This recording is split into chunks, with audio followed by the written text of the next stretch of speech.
Alors aujourd'hui, je vais vous parler du livre 1171 avant Jésus-Christ, le jour où la civilisation s'est effondrée d'Eric Klein.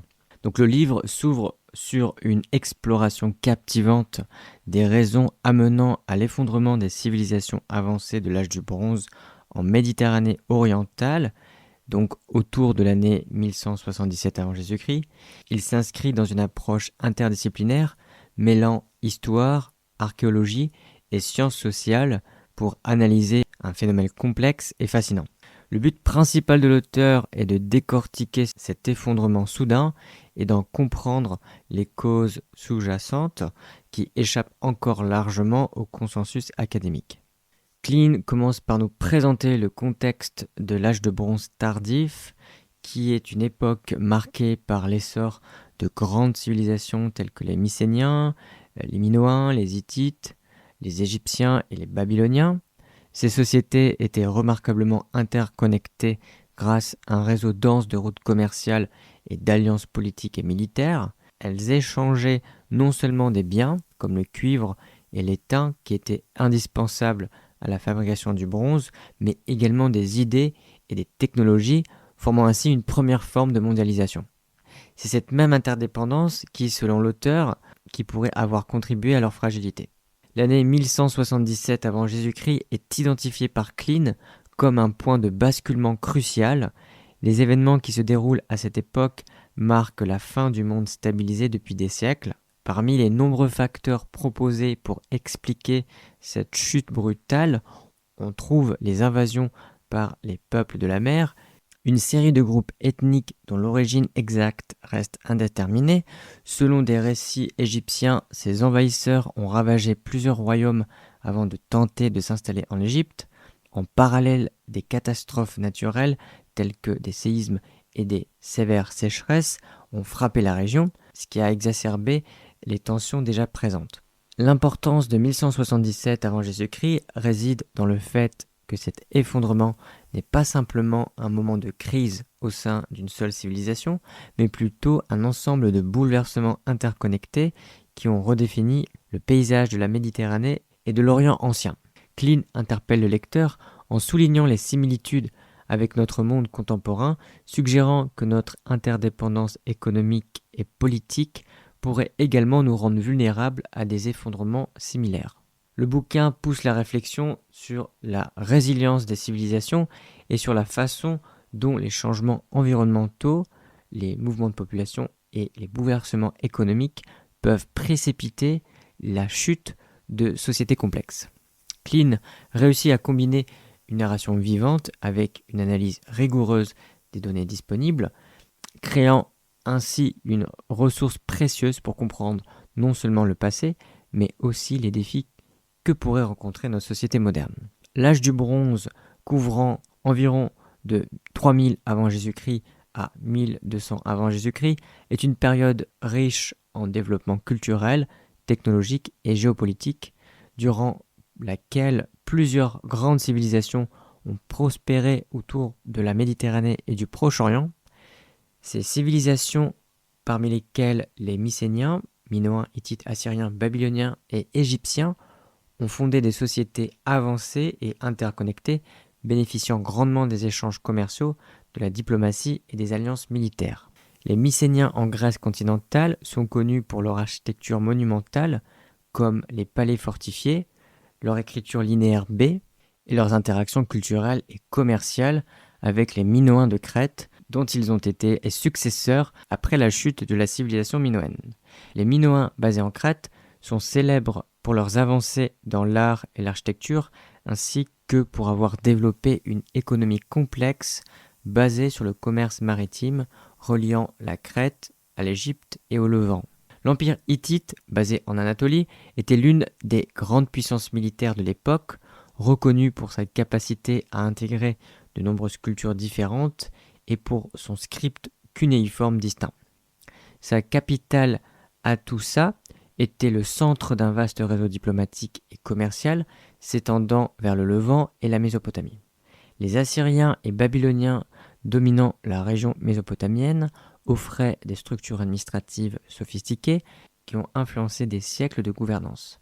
Babylone, sous le règne des rois notables tels que Hammurabi, a codifié l'une des plus anciennes lois connues, jetant les bases de systèmes juridiques futurs. Quant aux Assyriens, leur empire était connu pour son efficacité militaire et son organisation politique. Il constituait un pionnier dans l'art de la guerre et la gestion impériale. Les Égyptiens, quant à eux, ont développé l'une des civilisations les plus durables de l'histoire ancienne, avec des pharaons extraordinaires qui ont laissé des monuments encore visibles aujourd'hui. Leur puissant réseau de commerce s'étendait à travers la mer Rouge jusqu'à la Nubie et dans le reste de l'Afrique, mais aussi vers le Levant et indirectement jusqu'aux civilisations méditerranéennes. Ces civilisations étaient reliées par un réseau de routes commerciales qui facilitait l'échange de matériaux essentiels comme le cuivre et l'étain, mais aussi des produits de luxe tels que les textiles, l'or et les épices. Ces routes permettaient également le transfert de technologies et d'idées, formant une forme précoce de globalisation. La diplomatie était un pilier de la stabilité et de l'intégration durant l'âge du bronze. Des traités de paix ont été enregistrés et scellés dans des archives comme celle d'Amarna et ont permis de régler des conflits potentiels entre puissances. Des mariages dynastiques étaient souvent utilisés pour cimenter les alliances entre royaumes, ce qui facilitait la paix et la coopération. Les alliances militaires jouaient également un rôle important, non seulement pour la défense, mais aussi pour la consolidation du pouvoir. L'empire hittite, par exemple, était souvent engagé dans de telles alliances pour repousser les attaques de leurs voisins, comme lors de la bataille de Kadesh contre les Égyptiens. La globalisation à l'âge du bronze était rendue possible par ces multiples interactions commerciales, diplomatiques et militaires. Les routes commerciales incluaient d'importants ports et cités comme Troie, Ougarit et Byblos qui servaient de centre d'échange et de culture. L'étendue et la complexité de ces interconnexions permettent de parler d'une véritable globalisation. Cette mondialisation, en quelque sorte précoce, est un phénomène où des mondes éloignés non seulement commerçaient, mais aussi partageaient des connaissances, des technologies et des pratiques culturelles. L'effondrement de civilisations avancées de l'âge du bronze vers 1177 avant Jésus-Christ est un phénomène complexe résultant de l'interaction de plusieurs facteurs. L'impact des peuples de la mer est l'un des éléments les plus frappants de cette période.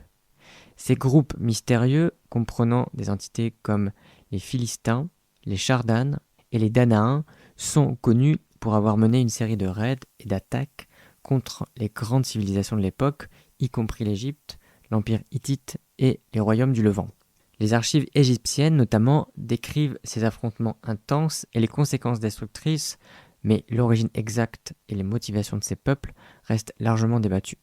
Leur arrivée coïncide avec la déstabilisation des centres urbains, contribuant à l'effondrement sociopolitique de larges portions de la Méditerranée. Les catastrophes naturelles constituent un autre facteur clé de l'effondrement. Des preuves archéologiques suggèrent que des séismes majeurs ont frappé de nombreuses régions à cette époque, endommageant des villes et fragilisant les infrastructures vitales. En outre, des études climatiques indiquent qu'une sécheresse prolongée a affecté l'agriculture, entraînant des famines généralisées. Les sédiments et analyses polyniques montrent des changements environnementaux radicaux qui auraient exacerbé les difficultés économiques et sociales, augmentant la pression sur les populations déjà vulnérables. Les conflits internes et externes ont également contribué à l'instabilité. Des guerres civiles ont éclaté dans plusieurs régions, probablement alimentées par des tensions sociales et des rivalités pour le pouvoir. Les conflits entre grandes puissances, comme ceux qui ont eu lieu entre les Hittites et les Assyriens, ont accentué les rivalités pour les ressources, ce qui a provoqué des déstabilisations internes au sein même de ces empires. De plus, les documents de l'époque suggèrent des rébellions locales et des luttes de pouvoir internes, affaiblissant davantage les structures politiques centralisées et augmentant le chaos régional. L'effondrement économique est le résultat des ruptures dans le réseau commercial qui soutenait ces civilisations. Les routes commerciales de l'âge du bronze étaient la colonne vertébrale de l'économie de nombreuses régions, facilitant l'échange de matières premières cruciales et de biens de luxe. Avec le déclin de l'ordre établi et l'insécurité croissante, ces réseaux se sont effondrés, provoquant un effet domino, effaçant la prospérité économique des sociétés concernées. Cette rupture des échanges a conduit à des pénuries, a appauvri les sociétés urbaines dépendantes du commerce et a contribué à l'érosion de leur pouvoir central. L'étude des cas spécifiques de destruction de villes et de palais durant l'effondrement de l'âge du bronze offre un aperçu précis des bouleversements qui ont marqué cette période. L'analyse de sites comme Hattusa, Ugarit et Mycène met en lumière les impacts dévastateurs des divers facteurs mentionnés précédemment et s'appuie sur des preuves archéologiques et des témoignages écrits pour étayer ces événements. Hattusa, la capitale de l'empire hittite, est un exemple emblématique de destruction durant cette époque. Vers la fin de l'âge du bronze, Hattusa fut abandonnée et pillée avec des preuves archéologiques indiquant des incendies dans plusieurs structures clés.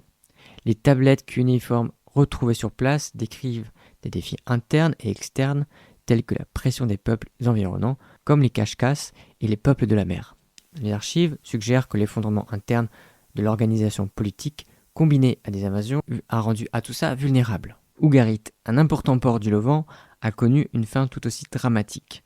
Les tablettes découvertes dans les ruines témoignent d'une cité prospère, engagée dans un vaste réseau commercial et diplomatique. Cependant, ces mêmes documents font état de l'urgence et de l'imminence de la catastrophe, mentionnant des ennemis en mer peu avant que la ville ne soit brusquement détruite et incendiée autour de 1190 avant Jésus-Christ. Les fouilles archéologiques révèlent des signes clairs d'abandon précipité avec des stocks de biens abandonnés suggérant une attaque soudaine et destructrice probablement par les peuples de la mer.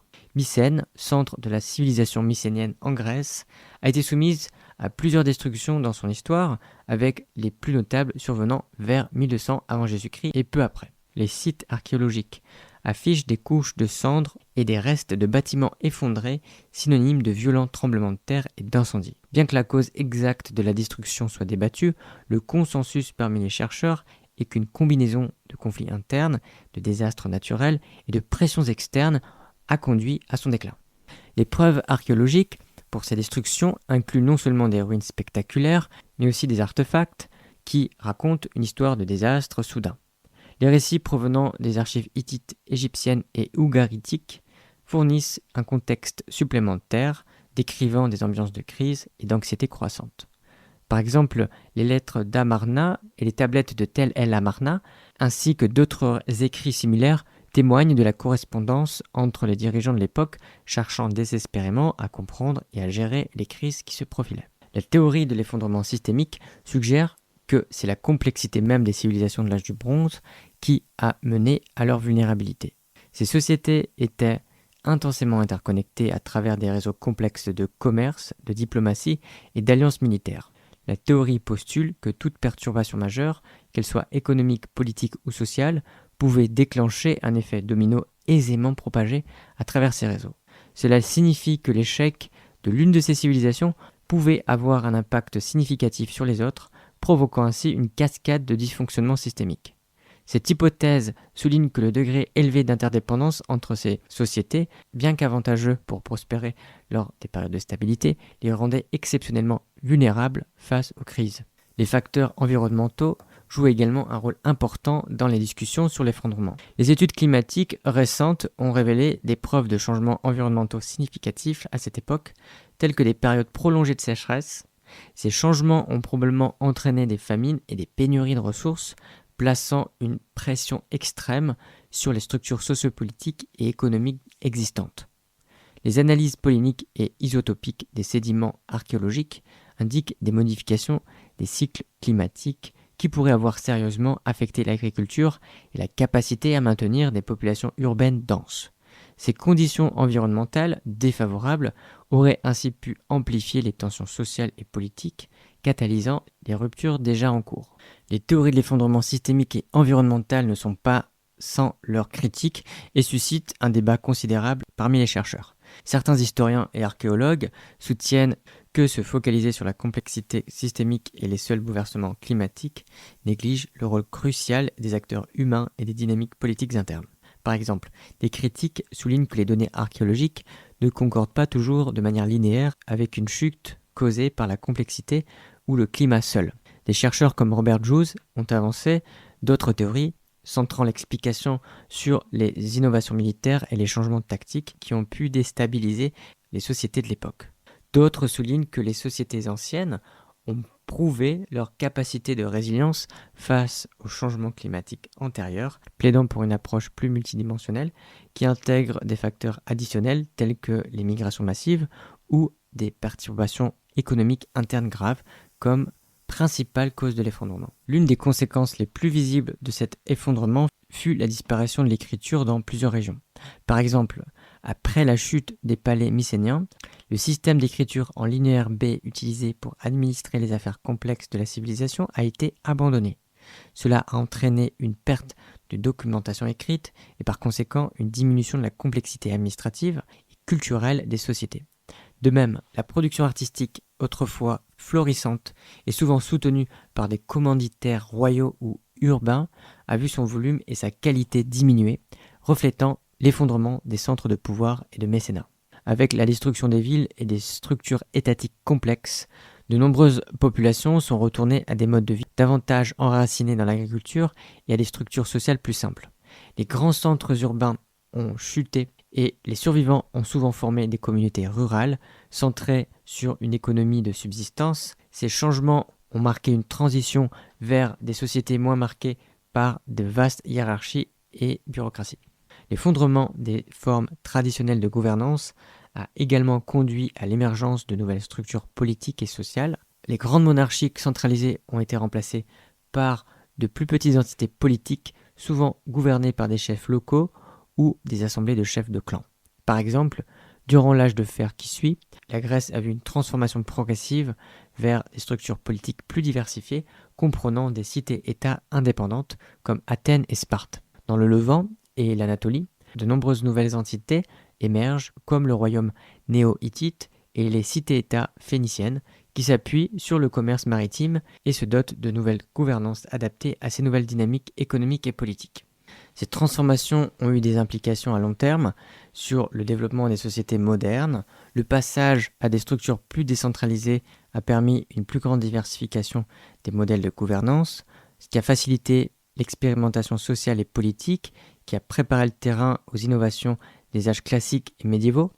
De plus, la redécouverte et l'adaptation de l'écriture, notamment l'alphabet phénicien, ont joué un rôle crucial pour la préservation et la transmission des connaissances. Un aspect crucial de l'effondrement de l'âge du bronze réside dans la manière dont les sociétés hautement interconnectées ont succombé à des crises systémiques. Cette interdépendance, similaire à notre mondialisation actuelle, posait des risques importants lorsque les chaînes d'approvisionnement étaient perturbées, ce qui affectait toutes les sphères de la vie sociale et économique. Pour le monde contemporain, cela souligne l'importance de construire des systèmes économiques et politiques résilients, capables de résister à des chocs externes, que ce soit des crises économiques, des pandémies ou des bouleversements géopolitiques. Les changements climatiques suspectés d'avoir joué un rôle dans la déstabilisation des civilisations de l'âge du bronze sont également un rappel urgent des menaces environnementales actuelles. Ces sociétés anciennes n'ont pas réussi à s'adapter rapidement aux nouvelles conditions climatiques, menant à des famines et à des déplacements massifs.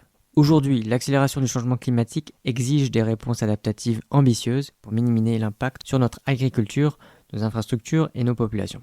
L'analyse comparative avec d'autres effondrements historiques tels que ceux des empires romains, mayas, assanazis apporte une compréhension plus large des dynamiques de déclin civilisationnel. Ces exemples montrent souvent des facteurs similaires tels que la surpopulation, la surexploitation des ressources et l'instabilité politique exacerbée par des contraintes environnementales.